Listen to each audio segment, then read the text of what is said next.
नमस्कार, ज्योतिष परामर्श केंद्र जागेश्वर धाम के यूट्यूब चैनल पर आपका स्वागत है। मैं हूं ज्योतिषी भुवन चंद्र पांडे। प्रिय दर्शकों, हाजिर हूं लेकर मेष लग्न की कुंडली में 12 भावों में सूर्य क्या फल देता है। यानी कि मेष लग्न की कुंडली में लग्न से लेकर 12 भावों में यदि सूर्य है तो वह जातक को किस प्रकार के फल देता है, यह हम आपको इस वीडियो में बताते हैं। सबसे पहले बताते हैं कि मेष लग्न की कुंडली में अगर सूर्य लग्न में ही हो तो उसका क्या शुभाशुभ फल रहता है।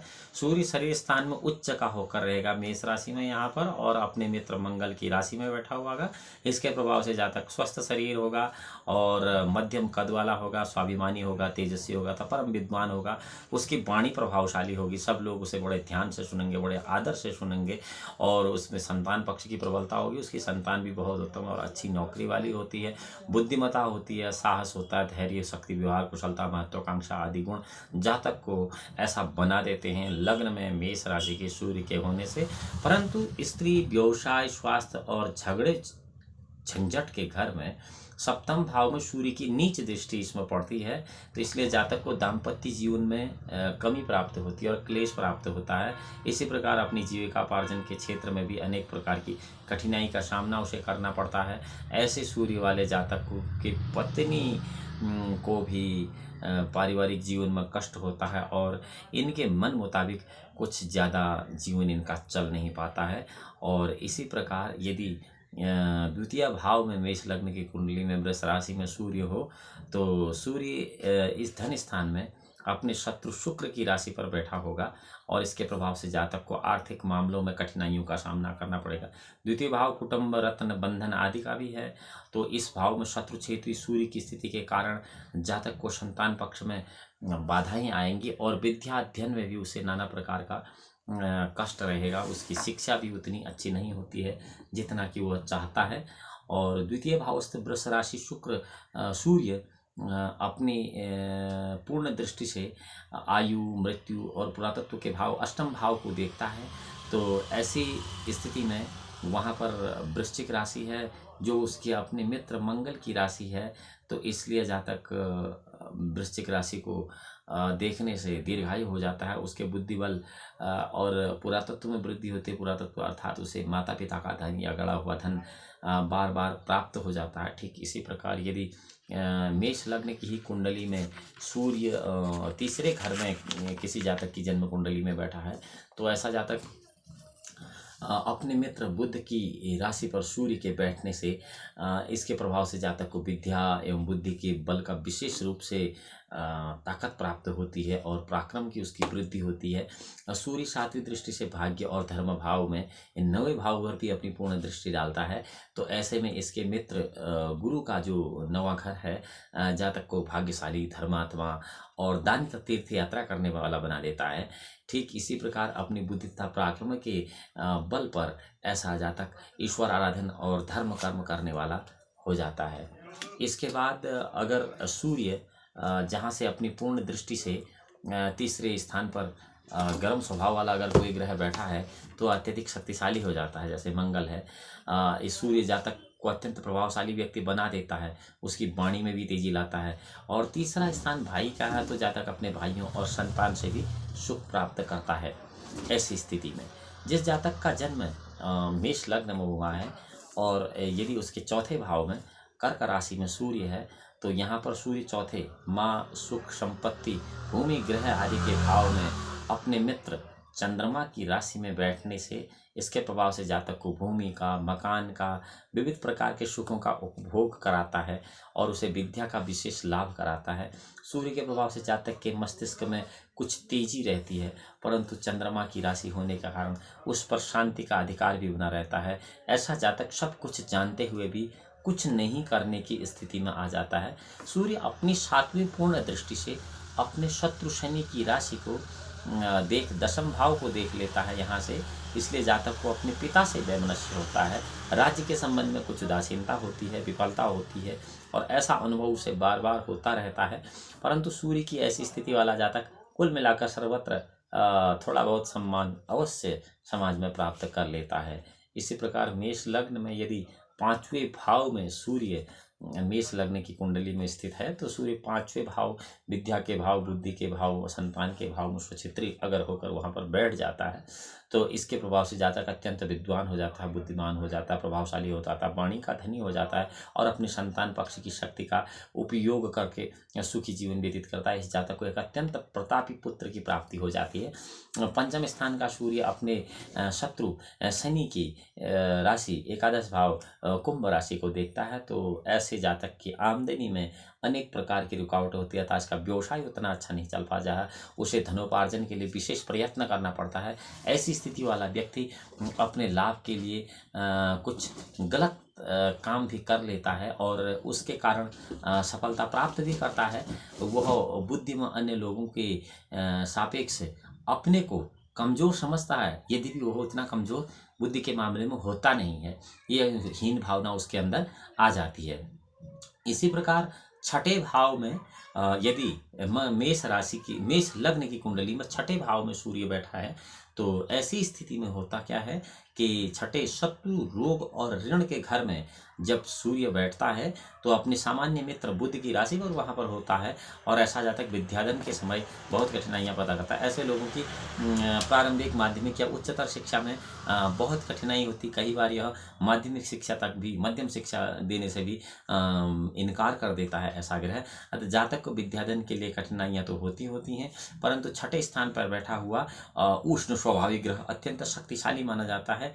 इसलिए जातक विद्वान भी होता है, पढ़ा लिखा कम भी होता है, लेकिन बुद्धि उसके पास होती है, बुद्धिमान हो जाता है। साथ ही शत्रु पक्ष पर निरंतर विजय प्राप्त करने वाला भी ऐसा आदमी हो जाता है। सूर्य अपनी 7वीं दृष्टि से अपने मित्र गुरु की मीन राशि वाले व्यय स्थान को भी यहाँ से देखता है और इसलिए जातक बहुत ज़्यादा खर्च करता होता है और बाहरी संबंध से लाभ और सफलता भी प्राप्त करता है, खूब सफलता प्राप्त करता है। उसे स्वदेश की अपेक्षा बाहरी स्थानों से अधिक सम्मान प्राप्त होता है। घर में जितना सम्मान प्राप्त नहीं होता उससे ज़्यादा बाहर सम्मान प्राप्त होता है। इस सूर्य के प्रभाव से संतान पक्ष से प्रतिमान में बहुत सारी चिंताएं रहती हैं, परेशानियां रहती हैं, ये हमेशा बनी रहती हैं अगर मेष लग्न की कुंडली में सूर्य छठे भाव में है। मेष लग्न की कुंडली में यदि सूर्य सप्तम भाव में है तो 7वें स्त्री, स्वास्थ्य और व्यवसाय के स्थान में सूर्य अपनी नीच तुला राशि में वहां पर बैठा रहता है तो शत्रु की राशि में बैठा हुआ माना जाता है तुला राशि में उसको। इसके प्रभाव से जातक का स्वास्थ्य कुछ दुर्बल रहता है, स्त्री के संबंध में कुछ न कुछ परेशानी बनी रहती है। इस घर से सूर्य अपनी 7वीं उच्च दृष्टि से लग्न को देखता है तो ऐसे में जातक का शरीर कुछ लंबे कद का हो जाता है। ऐसे आदमी की लंबाई बहुत बढ़ जाती है। इसके हृदय में स्वाभिमान की मात्रा अधिक रहती है। इससे थोड़ा सा स्वाभिमान से संबंधित कोई बात बोल दो ये तो तुनक सकता है और इसके हृदय में स्वाभिमान की मात्रा अधिक होने के कारण युक्त बुद्धिबल द्वारा सम्मान और प्रभाव अपना बढ़ाता रहता है सब जगह। सूर्य की इस स्थिति के कारण संतान पक्ष कमजोर बना रहता है और स्त्री का सुख भी अच्छा प्राप्त नहीं होता।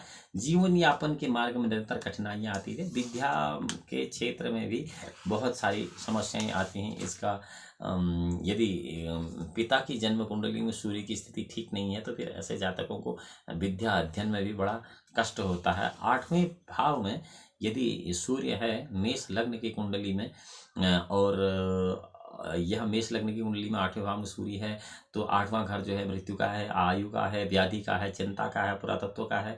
ऐसी स्थिति में मंगल की वृश्चिक राशि पर बैठा हुआ सूर्य जातक को विद्याधन में कठिनता और संतान पक्ष में भी कष्ट प्रदान करेगा, कष्ट अनुभव कराएगा, ये करेगा। इसके प्रभाव से आयु में वृद्धि होगी और पुरातत्व के संबंध में भी लाभ प्राप्त होगा। उम्र लंबी होगी और बहुत ज़्यादा धन, पैतृक धन उसे प्राप्त होगा, परंतु मस्तिष्क में अर्थात दैनिक जीवन में कुछ न कुछ परेशानियां हमेशा उसकी बनी रहेंगी। 8वें घर का सूर्य अपनी 7वीं दृष्टि से धन भाव को देखेगा, जिसको कुटुंब का भाव या परिवार का घर भी कहते हैं। ऐसे में वह अपनी वृषभ राशि को वहां पर देखेगा। इसके प्रभाव से धन संग्रह, कुटुंब के निर्वहन के लिए ऐसे जातक को बहुत ज़्यादा प्रयत्न करना पड़ेगा अपने परिवार को संभालने के लिए या फिर धनोपार्जन के लिए बहुत ज़्यादा उसे मेहनत करनी पड़ेगी। परंतु 8वें भाव का सूर्य कुछ न कुछ असंतोष इनके जीवन में बनाए रहता है। और 9वें भाव में यदि मेष लग्न की कुंडली में सूर्य है तो इस 9वें भाव को जो है भाग्य का भाव कहते हैं, धर्म का भाव कहते हैं, विद्या का घर कहते हैं, त्रिकोण स्थान भी कहते हैं।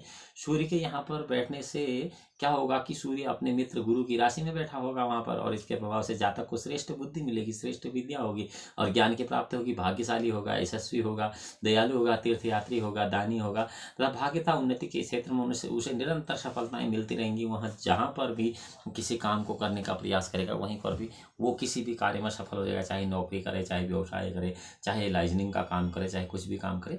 धनु राशि में बैठा हुआ सूर्य अपनी 7वीं दृष्टि से जो है तृतीय पराक्रम स्थान को दिखेगा। ये यहाँ पर इसकी बुध की मित्र राशि हो जाएगी मिथुन राशि, और इसलिए जातक जो है अपने भाई बहनों के अच्छे सुख साधन प्राप्त करने वाला होगा। इसके भाई बहन भी पुरुषार्थी होंगे, श्रेष्ठ योग्यता वाला भी होगा। कुल मिलाकर सूर्य के 9वें भाव में स्थिति बहुत अच्छी समझी जाती है। 10वें भाव में सूर्य अगर है वो मेष लग्न की कुंडली है तो 10वां भाव जो है वो मकर राशि शनि का भाव होगा। 10वें राज्य का भाव होगा, पिता का भाव होगा, व्यवसाय का भाव होगा, मान प्रतिष्ठा का भाव होगा, केंद्र भाव होगा।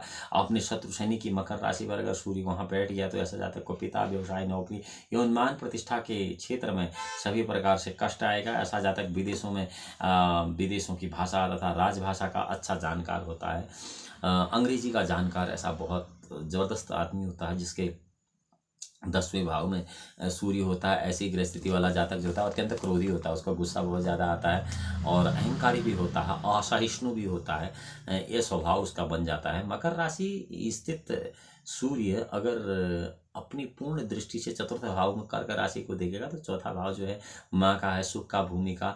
तो ऐसे में अपने मित्र चंद्रमा की कर्क राशि को अगर वो देखता है तो जातक को भूमि का, मकान का, माँ का सुख अच्छा प्राप्त होता है और उसे अपनी बुद्धिमत्ता के कारण राजकीय क्षेत्र तथा व्यावसायिक क्षेत्र में भी अत्यंत सफलता मिलती है, इसमें कोई संशय नहीं है। इसके बाद यदि 11वें भाव में सूर्य मेष लग्न की कुंडली में है तो 11वां भाव जो है वो आय का भाव है। सूर्य का आय का भाव है और आमदनी का भाव है, ऐश्वर्य का भाव है, संपत्ति का भाव है। लेकिन वहाँ पर अपने शत्रु शनि की राशि में अगर सूर्य बैठ गया तो अर्थोपार्जन के लिए बहुत बड़ी दिक्कत रहती है, बहुत ज़्यादा परिश्रम करना पड़ता है। 11वें स्थान में अगर बैठा हुआ गर्म ग्रह अत्यंत शक्तिशाली हो जाता है। इस कारण जातक को लाभ तथा आमदनी तो होगी परंतु उसे शारीरिक श्रम तथा बुद्धि का उपयोग बहुत ज़्यादा करना पड़ेगा। आमदनी के लिए बहुत ज़्यादा मेहनत करनी पड़ेगी, यानी कम मेहनत में कुछ होने वाला नहीं है। कई सारे भाग्यशाली लोग ऐसे हैं जो बहुत कम मेहनत में बहुत अच्छा धनोपार्जन कर लेते हैं, लेकिन सूर्य के 11वें स्थान में बैठे रहने से इस धनोपार्जन में बड़ी समस्या आती है। 12वें भाव में अगर सूर्य, यहीं पर एक चीज़ और होती है, इस भाव में स्थित सूर्य 11वें भाव में जो सूर्य है वो अपनी सातपूर्ण दृष्टि से विद्या तथा संतान के घर 5वें भाव को देखता रहता है।